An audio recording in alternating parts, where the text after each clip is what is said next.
Bonjour à tous, bienvenue sur Échecs et Pédagogie. Salut Laurent. Salut à tous, salut Romu. Alors, pour garder la forme, rien de tel qu'une petite tactique du jour. Donc, c'est une position tirée de la partie entre les dénommés Guerra et Otero, jouée en 1999. Le trait est au noir. Donc, comme d'habitude, on vous invite à mettre sur pause la vidéo et ensuite, Laurent va nous faire découvrir la conclusion de cette partie. Alors, avant de découvrir la conclusion, penchons-nous sur les signaux que nous envoie la position. Il y a des signaux quand même assez forts. Le premier d'entre eux, c'est évidemment la présence d'un pion passé pour les noirs sur cette case A2, donc à une case de la promotion. Il a aussi le mérite d'ailleurs de rendre très passive la dame blanche, qui a pour mission de le bloquer. Mais évidemment, c'est un pion dont il va falloir essayer de se servir, puisque c'est une arme évidemment décisive. Qu'est-ce qu'on peut dire d'autre? Notre-Dame est très bien placée sur A6, d'une part parce qu'elle soutient ce même pion passé, mais aussi parce qu'elle travaille le long de la diagonale A6 F1 en direction du roi blanc, dont on va bientôt parler. Notre tour sur B8 est également extrêmement bien placée, puisqu'elle est sur une colonne adjacente à celle où se trouve le pion, notre fameux pion passé, notre fameux atout. Et comme on l'a dit déjà dans plusieurs vidéos, je crois, une tour peut aider un pion passé en se mettant derrière lui, mais elle peut aussi bénéficier du soutien de ce pion si elle arrive à venir sur la case de pénétration ici en B1. Donc elle est pour l'instant extrêmement bien placée. La troisième pièce pour les noirs, c'est le fou sur D7, dont on pourrait penser qu'il est plutôt mauvais parce qu'il est sur la même couleur que tous ses pions, ce qui est traditionnellement plutôt un mauvais signe. En revanche, ici, il dispose d'une diagonale intéressante, la diagonale C8H3, qui lui permet d'arriver facilement dans les parages du roi blanc, dont encore une fois on va pouvoir dire qu'il est faible. Bien entendu, on ne vise pas que la case H3, on pourrait s'arrêter en G4 pour attaquer la case F3 ou en F5 pour attaquer la case E4. Bref, malgré la présence de pions noirs sur les cases blanches, notre fou peut participer au jeu. Si on s'intéresse maintenant aux pièces blanches, on a déjà dit que la dame 1 est extrêmement passive parce qu'elle n'est là que pour bloquer le pion A2, mais elle a quand même aussi une autre mission qui pourrait être utile, c'est de défendre la première rangée. On a déjà dit qu'on pouvait rêver d'un coup comme tour B1, on a déjà parlé aussi de la diagonale qui amène la dame vers F1, donc sur cette première rangée, il pourrait quand même se passer certaines choses, donc elle est essentiellement là pour bloquer le pion A2, mais elle peut aussi défendre latéralement. Le cavalier sur C3 est plutôt bien placé, on va dire. Il attaque le pion A2, il attaque également le pion D5 qui est isolé, donc une pièce placée à peu près correctement, et il défend aussi, j'ai oublié de le dire, la case B1 dont on a déjà parlé. Enfin, la tour sur C5, elle, est placée correctement dans la mesure où elle attaque le pion D5, mais on sent qu'elle ne participe pas vraiment à tout ce qui se passe autour du pion passé. La dernière chose dont on peut parler, ce sont les rois. On aurait aussi pu en parler dès le début. Le roi noir est très en sécurité, ou en tout cas semble très en sécurité dans son roc. En revanche, le roi blanc, c'est pas vraiment la joie, dans la mesure où tous les pions qui l'entourent sont postés sur des cases noires, et l'adversaire, les noirs, dispose de pièces pour attaquer les cases blanches. On a déjà parlé du fou D7, de la dame le long de la diagonale, éventuellement de la tour qui pourrait arriver sur B1. Donc non seulement il est plus ou moins livré à lui-même, mais en plus les rares pions qui l'accompagnent ne font pas le travail défensif sur les cases blanches. Donc tout ceci nous amène à penser qu'on doit jouer sur deux tableaux, à la fois la présence du pion passé, mais aussi la faiblesse chronique du roi blanc. Donc on va chercher, comme Romu a l'habitude de vous dire, les coups directs, les échecs, les prises, les menaces. Ici, qu'est-ce qu'on a comme échec à notre disposition? Dame F1 n'est pas vraiment un coup à envisager, et fou H3 pourrait être envisagé pour aspirer le roi blanc, mais on voit pas de suite. Après fou H3 échec, roi prend H3, dame E6 ne ferait que contraindre le roi blanc à retourner se cacher, et enfin, on aimerait avoir le coup dame F1, mais ce n'est pas possible à cause de la dame A1 qui défend. Et tout ceci nous amène à penser qu'on pourrait justement isoler la dame blanche ou faire en sorte qu'elle ne travaille plus avec le très joli coup trouvé par Otero dans la partie, c'est-à-dire tour B1. Alors Romu, c'est quand même un coup très thématique, même s'il est nécessaire de bien le calculer. Oui, c'est thématique. Bah, déjà, tu nous as parfaitement expliqué la position et en tout cas ce qui était important de comprendre, et notamment la faiblesse du roi blanc sur les cases blanches. Et grâce à ce coup tour B1, qui permet une interception, puisque la tour se met en prise, mais si elle est capturée par le cavalier notamment, bon, elle attaque la dame bien évidemment, et elle menace donc dame F1, le coup que l'on espérait, qu'on rêvait jouer depuis tes explications limpides. Si la tour est capturée par cavalier B1, alors là, le coup fou H3 dont tu as parlé tout à l'heure pour aspirer le roi peut fonctionner, en tout cas devient intéressant à calculer, puisque après roi prend H3, la case F1 est disponible désormais pour la dame, puisque la dame A1 est coupée de la case F1 par son propre cavalier. Donc là, il est peut-être intéressant de creuser un peu cette variante. Après dame F1, les blancs peuvent jouer roi H4. Et là, maintenant, on peut simplement prendre le cavalier en B1 avec le pion. Et on fait une deuxième dame. Et on voit qu'on a un avantage matériel écrasant. On a 2 dames contre une dame et une tour. Notre roi n'est pas du tout en danger. Tu l'as signalé tout à l'heure. Même s'il y avait un échec sur la 8e rangée, il disposerait de la case G7. Et on ne voit pas trop de moyens pour les blancs de s'en prendre à ce roi, en tout cas pas de moyens rapides. Et quand même, avec 2 dames, on sent que le roi blanc, posté en H4 courageusement, va avoir quelques soucis assez rapidement. Oui, on constate notamment que, comme les blancs n'ont pas d'échec, ils ont un échec en G8, mais on va dire que c'est pas très malin. Comme les blancs n'ont pas d'échec à leur disposition, le seul coup pour essayer de créer du contre-jeu, ce serait dame A8. Mais ici, c'est pas la peine de calculer très très loin. Du moment qu'on peut commencer à faire, qu'on a la possibilité de faire 1 ou 2 échecs, on sent qu'on va avoir la main, on va avoir l'initiative et on va s'en sortir. Donc, on va faire mieux que s'en sortir. C'est nous qui allons pouvoir attaquer et on va réussir à utiliser nos dames. Parce que ça pourrait arriver quelquefois que dame et tour blanche se coordonnent mieux que les 2 dames noires et nous prennent de vitesse, mais ici, très clairement, la position du roi blanc est trop exposée pour qu'un tel miracle puisse survenir. Donc, si on revient après tour B1, cavalier prend B1 et fou H3 échec, on comprend bien que les blancs ne peuvent pas prendre le fou, sinon une deuxième dame noire va arriver, et on est obligé de partir en promenade avec le coup roi F3, puisque bien entendu, il est interdit de rentrer à la maison à cause du mat sur F1, mais ça, nos followers l'auront bien compris tout seuls. Donc après roi F3, désormais on n'a plus trop le choix, il faut absolument passer à l'action. Oui, il faut faire intervenir la dame surtout, qui doit absolument se joindre à l'action de son fou pour exploiter les cases blanches affaiblies. Et donc le coup qui permet cela, c'est évidemment dame F1, qui rapproche donc la dame du roi, qui permet de faire soit échec sur la première rangée avec dame D1 ou dame H1, et qui en plus, cerise sur le gâteau, attaque le cavalier B1 et menace donc de faire notamment pion prend cavalier, une deuxième promotion.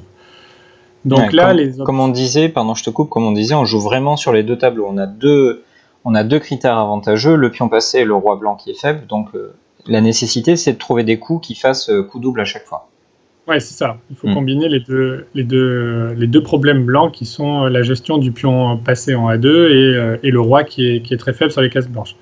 Donc là, on a bien compris, la menace immédiate, c'est évidemment de faire promotion. Donc il faut supprimer ce pion. Donc dame prend A2 est le seul coup pour faire durer la partie. Et là, on commence l'action sur les cases blanches. En tout cas, on la continue, mais en faisant un échec, en jouant dame D1 échec. Donc, alors on va pas sur H1 parce que certainement le roi se cacherait sur E2, enfin se cacherait, en tout cas partirait de l'autre côté, ça serait certainement plus dur de s'en prendre à lui, et il irait s'abriter au milieu de ses pièces, ce qui forcément compliquerait notre tâche. Donc c'est pour cette raison qu'on choisit de jouer dame D1.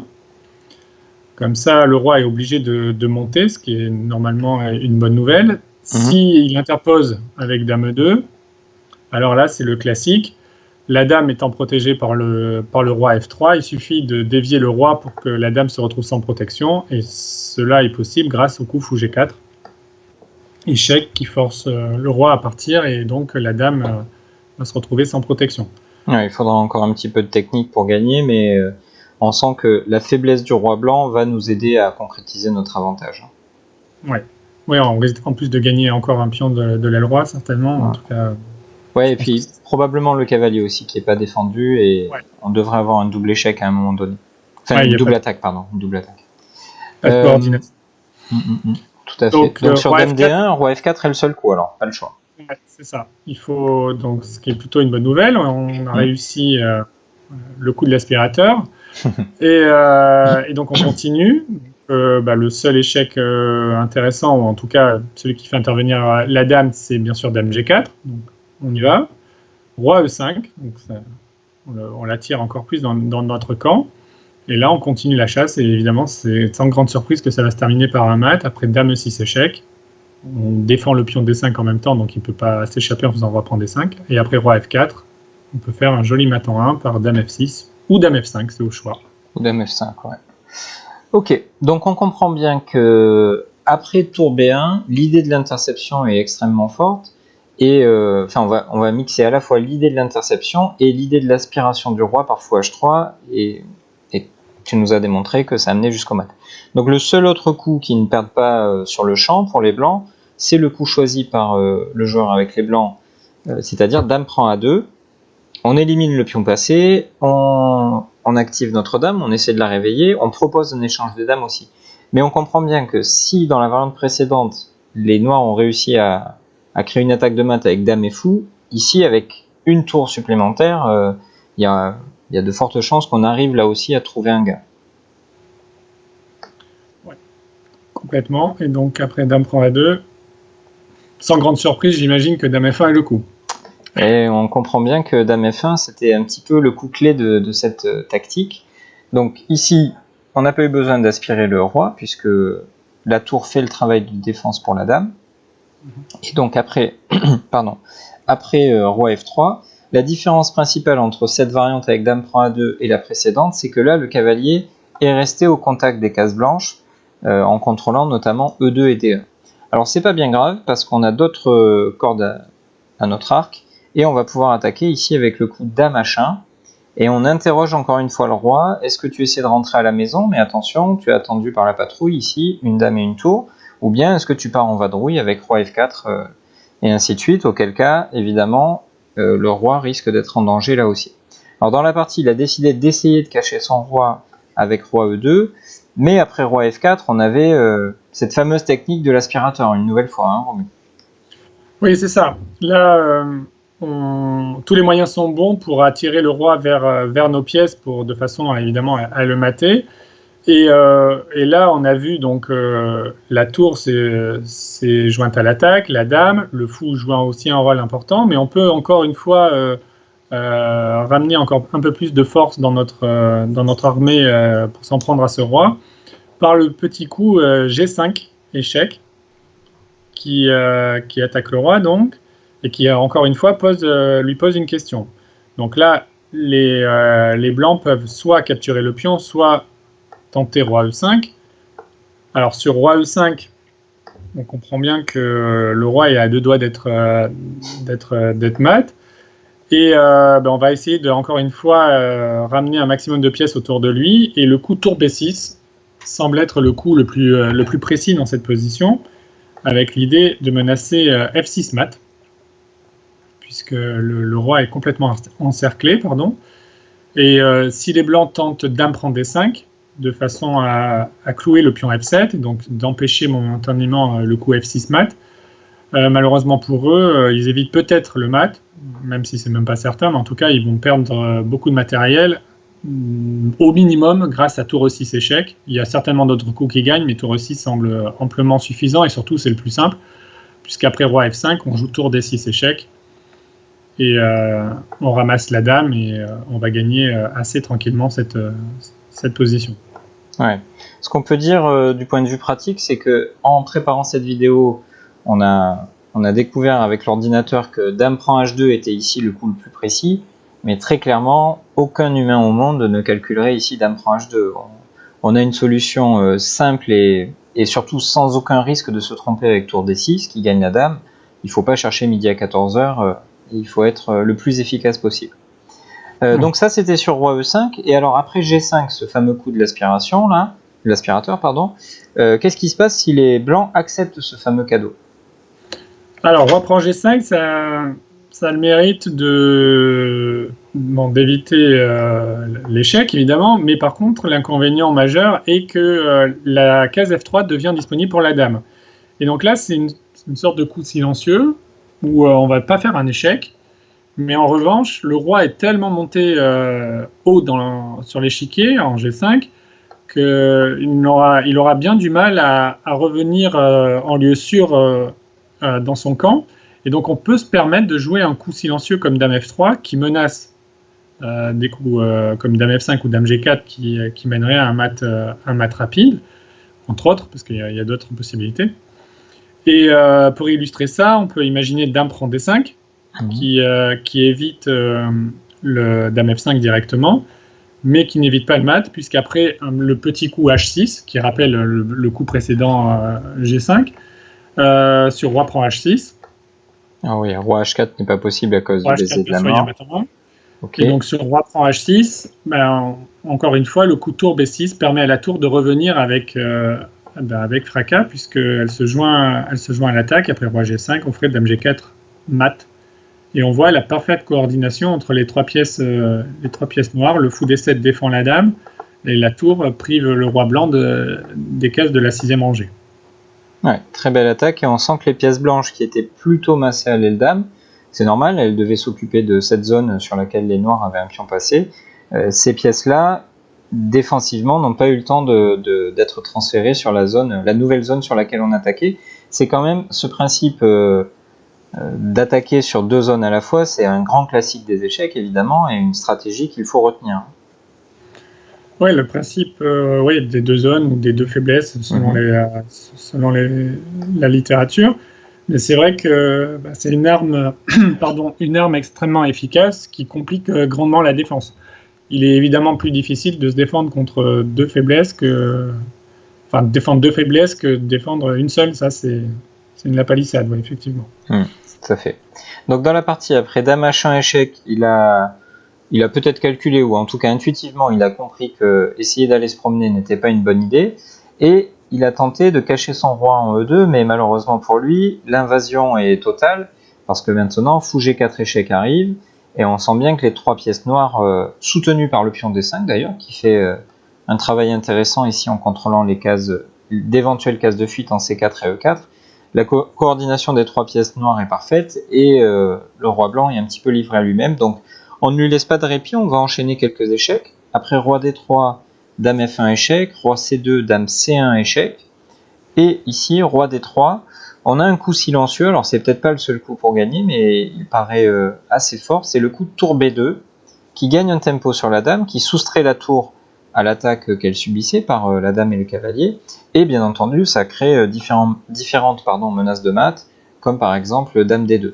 Donc il faut parfois savoir comprendre quel est le rythme de l'attaque. C'est vrai qu'on essaie la plupart du temps d'enchaîner les échecs, mais ici, le fait d'attaquer la dame et de menacer mat à la fois, c'est quasiment aussi fort qu'un échec. Oui, en fait, il faut... effectivement, tu as parlé de rythme, et c'est exactement le mot qui convient, dans le sens que au début, dans la position de départ, il fallait absolument accélérer, parce que pour forcer le roi blanc à monter, à être aspiré en tout cas, de façon à ce qu'il se retrouve dans une situation critique. Et là, dans cette position-là, la situation est différente. Le roi est déjà dans une position critique. On comprend bien qu'en D3, c'est pas vraiment une case très, très, très sûre pour lui. Il est limité par le pion D5, donc il peut pas s'échapper.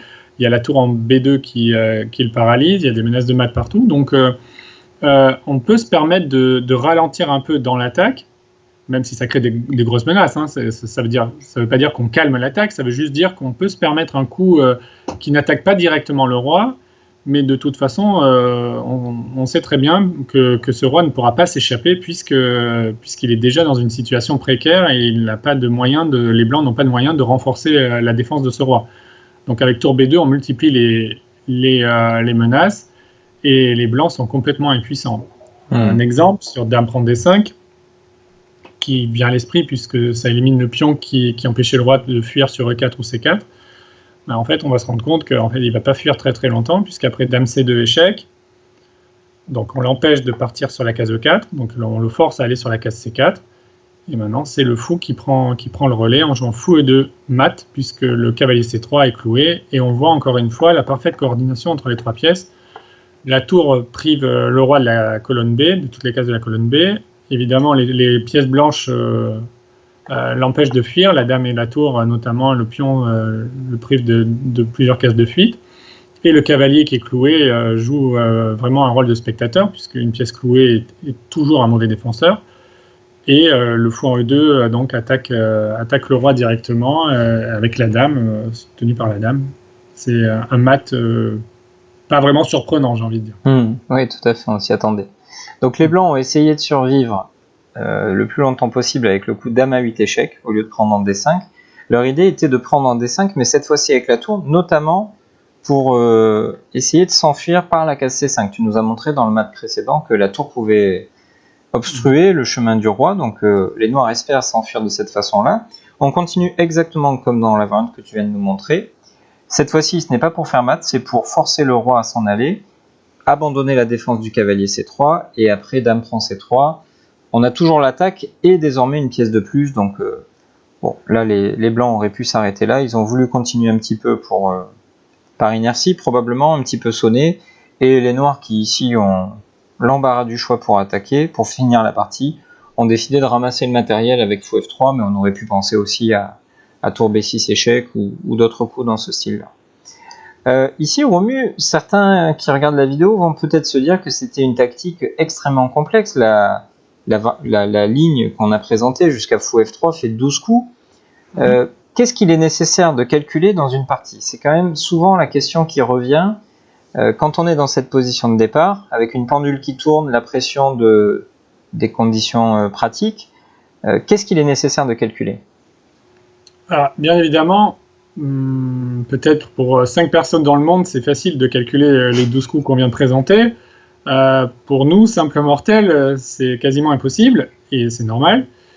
Mais ce n'est pas pour autant qu'il faut se décourager et se dire bon bah alors moi ce genre de situation je le gérerai forcément toujours mal. En fait il faut comprendre que après tour B1, bon bien sûr il faut avoir un esprit tactique un peu éveillé dans le sens qu'il faut envisager tour B1, mais bon ça je pense que c'est possible pour pas mal d'entre vous. Après tour B1 il faut évidemment calculer ce qu'il se passe après cavalier prend tour. Donc là, on a vu le thème tactique, où là, les variantes sont relativement courtes, en fait, parce qu'après fou H3, on peut repasser peut-être lentement pour faire se rafraîchir un peu la mémoire. Après, roi prend, donc dame F1, roi H4, et pion prend dame. Là, on peut s'arrêter ici. On comprend qu'on est complètement gagnant, c'est terminé. Donc là, les variantes sont très courtes, et sur roi F3, c'est aussi la même chose. On voit qu'après dame F1, on n'est pas très très inquiet parce que les coups s'enchaînent très, très facilement. C'est échec, échec, échec et mat quasiment. Oui, ici on voit qu'après dame D1, bon, cette variante-là, il faut la calculer quand même probablement, parce que sur dame E2, donc on avait fou G4 qui gagne la dame, et voilà. Sur roi F4, il fallait avoir vu le mat. Ici, on est obligé de calculer par A plus B dans la mesure où on a une tour de moins, et donc soit c'est bon, soit c'est mauvais. Il n'y a pas de juste milieu. Donc ici, il faut calculer une variante de 5 ou 6 coups qui nous amène jusqu'à un mat. En revanche, j'ai l'impression qu'après dame prend A2, qui finalement ne nous coûte qu'un pion, on n'a peut-être pas besoin de pousser si loin le calcul, parce qu'après dame F1 échec, roi F3, on peut pousser encore un petit peu avec dame H1. Là, on se doute que après roi E2, fou G4, l'attaque va être extrêmement forte, donc on peut suivre notre intuition et se dire que pour le petit prix d'un pion, on a réussi à coordonner toutes nos pièces. Et sur l'autre possibilité, roi F4, il faut peut-être avoir pensé à G5, Mais de toute manière, encore une fois, pour le petit prix d'un pion, on a réussi à extirper le roi de sa tanière, et il est extrêmement en danger. On a des coups comme dame prend H2 qui pourraient arriver un jour. En fait, finalement, certaines variantes devaient être calculées avec précision, c'est celle où on avait donné une tour, mais dans celle où on a donné un pion, c'est plutôt l'intuition qui prend le dessus. Oui, c'est ça. En fait, c'est l'investissement que l'on a fait qui va déterminer la profondeur de notre calcul. Alors bien sûr, si on est capable de calculer les 12 coups facilement, si ça vous semble facile, calculer 12 coups, il n'y a pas de problème. Mais pour ceux pour qui calculer 12 coups n'est pas forcément évident, il faut avoir conscience que dans cette position, on a investi effectivement qu'un seul pion et il y a un roi en F4. Et toutes nos pièces sont capables de se joindre à l'attaque. Il y a même des coups de pion. Bon, on a vu des thèmes comme G5 qui peuvent traîner. Donc là, même si vous n'êtes pas certain à 100% qu'il y ait un mat ou que vous gagnez de manière forcée, il faut vous faire confiance et vous dire qu'avec un roi aussi esselé au milieu des pièces noires et avec toutes vos pièces bien coordonnées, ça serait vraiment pas de chance que le roi arrive à zigzaguer entre toutes les pièces noires et s'échappe et digère le pion de plus et gagne la finale. Ça va arriver une fois sur 1 million. Donc il faut accepter d'être un simple humain qui calcule avec une profondeur limitée, forcément. Et lorsque vous voyez un type de position comme ça, il faut juste vous faire confiance et vous dire que ça va forcément bien se passer. Et si c'est dur pour vous de calculer, ça l'est également pour votre adversaire, qui lui, en plus, a un roi en F4. Donc, normalement, vous êtes plutôt favori. Exactement. Eh bien, merci Romu pour tes conseils pratiques, toujours avisés. On espère que cette vidéo vous a plu. N'hésitez pas à la liker si c'est le cas et également à la partager auprès de vos amis qui souhaitent s'entraîner durement à nos côtés. On vous invite également à nous envoyer, si vous en avez joué, des parties qui seraient suffisamment spectaculaires pour intéresser notre rubrique de la tactique du jour ou d'autres rubriques peut-être. En tout cas, voilà, n'hésitez pas à nous envoyer du matériel original, on va dire, et on se fera un plaisir de le présenter si on a estimé que ça valait le coup. On vous dit à très vite sur notre chaîne, à bientôt. Au revoir, à bientôt.